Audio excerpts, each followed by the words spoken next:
البامية وما أدراك بالبامية تحفة. دي العشق بقى بتاعي، أنا بموت فيه. دي البامية فريش مليان سوق. انا كل مره بعملها لكم المجمده دي، فانا قلت بقى اعملها معاكم بقى ونعمل اكله شعبيه جميله خطيره كده، معاها جنبها بتنجان ولا لحوم ولا غيره. احنا طالعين من العيد بقى، ايه لحوم والكلام ده. فيلا بينا نبدا الفيديو. السلام عليكم ورحمه الله وبركاته، ازيكم حبايبي عاملين ايه؟ وحشتوني كتير كتير. جايلكم فيديو جديد، وقبل هنبدا الفيديو هنصلي على رسول مسمى الله. انا معايا ليا بسيحها زي ما انتم شايفين كده، ومعايا البتنجان الابيض الجميل دوت، وطبعا سلقه الباميه، وبعدين هحط نقطه من الزيت. وطبعا اللي معايا من زمان عارف ان انا بعمل الباميه بالثوم. دلوقتي بقى ايه المشتركين الجداد، انا بقول لكم ان انا بعمل الباميه بالثوم. طبعا جربوها بالطريقه دي، والله العظيم خطيره، مش هتبطلوا تعملوها بالطريقه دي، ولا بصل ولا غير بصل يعني. والله العظيم يعني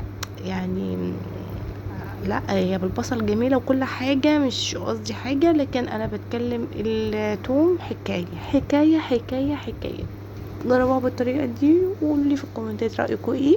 وشكرا جزيلا لكل حد انضم ليا، ربنا يخليه ليا يا رب، وعيلتنا تكبر بيكم كده يا رب. ومتنسوش في اللايك والاشتراك والشير عشان يوصلك مني كل جديد. زي ما انتوا شايفين كده، انا حطيت معلقه توم وعليها الفلفل احمر وفلفل اخضر كده. وبعدين نزلت بالصلصه بتاعتي، وهنزل بالباميه بس بعد ما الصلصه تتسبك شويه هنزل بالباميه.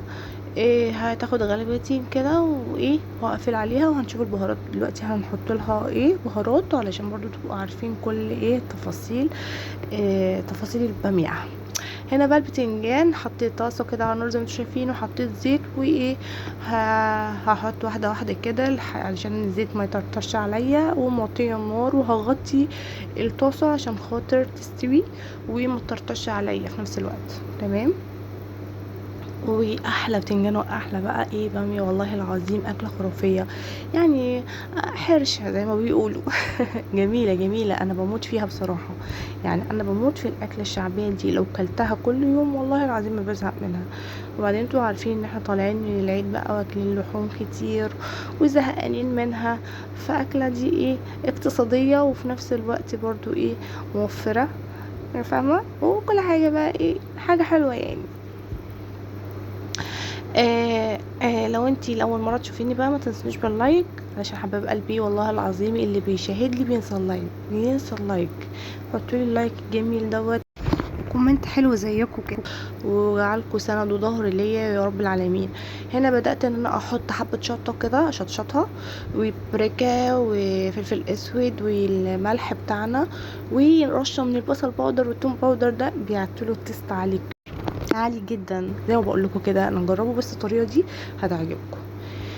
مع احترامي من اللي بيعملها بالبصل يعني، كده حلو كده حلو، لكن انا بستريح بالطعم ده. يا سبحان الله، مش هوايه عندي الثوم. يعني الثوم عامه بيبقى حلو في اي حاجه، يعني لما بتضيفيه في اي حاجه هو بيبقى يعني عامل ريحه جامده ما شاء الله، الباميه قلب البيت كله.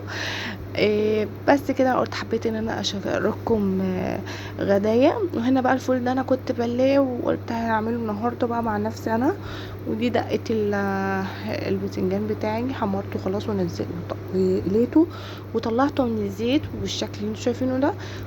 والدقه بتاعته عباره عن توم، الفلفل بتحطيه في الكبه، طبعا بتحطي الملح والكمون والكزبره، وطبعا لو حبه شطه عندك حطي، لو عندك الفلفل سبايسي مفيش مشكله، بيبقى حاجه خرافيه طبعا. والحاجه المشطشطه دي يا بنات بتفتح النفس بصراحه يعني. بس خلاص، وخلوا ليمون وتبداي تحشي البتنجان بتاعك. انا ما طولتش معاكم الفيديو علشان خاطر ما تزهقوش مني. انا عاوزاكم تقولوا لي احنا عايزينك، احنا مش هنزهق منك، احنا بنحبك ومش هنزهق منك، ربنا يخليكم ليا.